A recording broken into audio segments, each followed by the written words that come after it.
Saudara sekalian, Shalom. Sangat bersyukur bahwa pagi ini saya bisa menyapa saudara dengan renungan pendek. Kita sedang dalam Minggu Advent dan izinkan sesuai dengan kalender itu saya mengangkat tema Damai Sejahtera Natal. Diambil dari kitab Yesaya pasal 9 ayat 6 berbunyi demikian. Besar kekuasaannya dan damai sejahtera tidak akan berkesudahan di atas tahta Daud dan di dalam kerajaannya, karena ia mendasarkan dan mengokohkannya dengan keadilan dan kebenaran dari sekarang sampai selama-lamanya. Kecemburuan Tuhan semesta alam akan melakukan hal ini. Saudara sekalian, Natal bagi kami orang beriman, orang Kristen adalah hal yang sangat istimewa. Suatu perayaan yang diwarnai dengan syukur dan terima kasih kepada Tuhan karena kami telah memperoleh kehormatan untuk percaya kepada Sang Mesias, yaitu Sang Juru Selamat yang dijanjikan oleh Tuhan dan dinanti oleh manusia. Dan saudara sekalian, Natal bukan karena pestanya, bukan karena hal-hal yang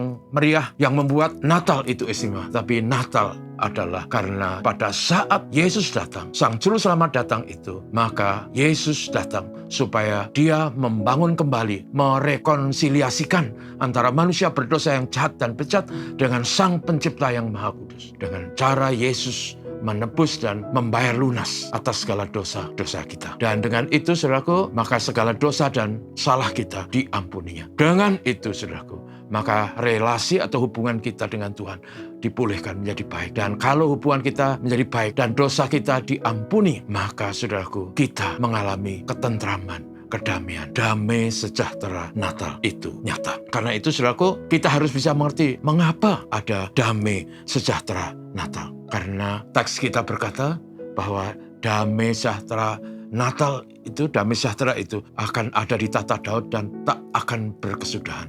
Artinya, saudaraku, bahwa kedatangan Yesus itu secara urutan keturunan. Yesus lahir dari urutan keturunan Daud. Walaupun Yesus lahir melalui seorang perawan Maria. Dan karena itu, Yesus itu disebut juga keturunan Daud dalam arti urutan keturunan. Tapi secara hakiki, Tuhan Yesus itu lahir dari Roh Kudus. Dikandung dari Roh Kudus, lahir dari anak darah Maria. Dan sekali lagi, alasannya Yesus datang adalah karena manusia telah dikuasai, dibelenggu, diperbudak oleh apa yang namanya dosa, yang tercermin dalam pola pikir, paradigma, dalam perilaku, dan perbuatan-perbuatan manusia. Dan karena itu, manusia yang dicipta Tuhan itu terancam hukuman abadi.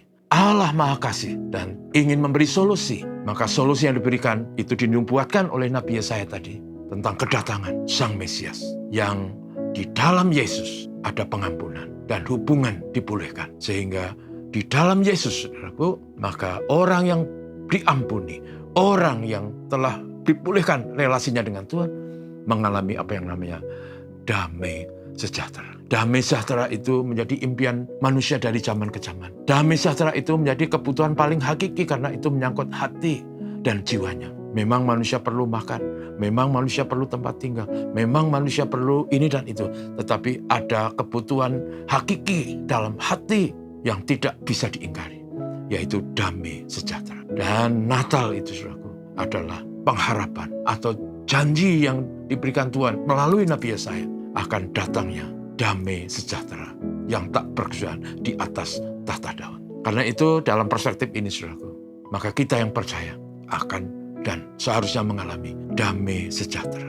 Walaupun mungkin situasi tidak ideal, walaupun problema kehidupan tetap kita alami, tetapi secara rohani, mental, dan hati, Kristus telah memberikan kepada kita damai sejahtera. Semoga ini menjadi kenyataan dalam hidup kita. Kita semua mengalami damai sejahtera. Tuhan memberkati kita. Mari kita berdoa. Terpujilah nama Tuhan Bapa Surgawi, karena di dalam Yesus kami beroleh pengampunan. Di dalam Yesus kami dipulihkan interelasi kami dengan Tuhan. Walaupun kami jahat dan penuh dengan cacat celah, Tuhan mengampuni kami.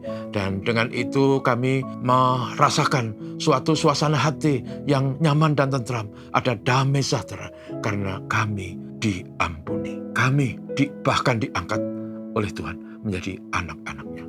Tuhan menolong kami di momentum perayaan Natal tahun ini, supaya hati kami dipenuhi dengan iman, dipenuhi dengan damai sejahtera Tuhan, dipenuhi dengan pengharapan. Terima kasih kepadamu, berkati kami semua hari ini. Bapak terima kasih. Haleluya. Amin. Selamat pagi.